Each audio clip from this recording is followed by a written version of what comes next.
নমস্কার বন্ধুরা, আজকে আমার গরিবের রান্নাঘর আমি মাংসের চর্বি রান্না করে দেখাবো।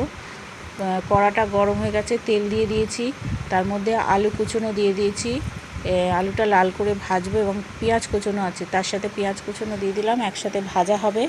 এদিকে আমার মিট মশলা আছে আর কাশ্মীরি লঙ্কা আছে, এগুলো আমি দেব।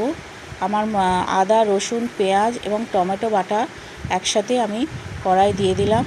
নুন, হলুদ দিয়ে দিলাম এবং এর সাথে আমি গুঁড়ো মশলা যেটা রেডি করেছিলাম, মিট মশলা এবং কাশ্মীরি লঙ্কা, সেটা দিয়ে দিলাম। দিয়ে একসাথে কষাতে হবে।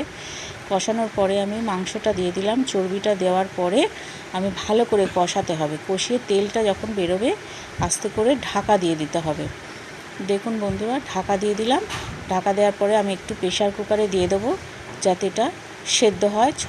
6-7টা সিটি হবে। খুব সুন্দর হয়েছে দেখুন বন্ধুরা, আপনারা রুটি কিংবা ভাতের সাথে এটা খেতে পারবেন। নমস্কার, টাটা।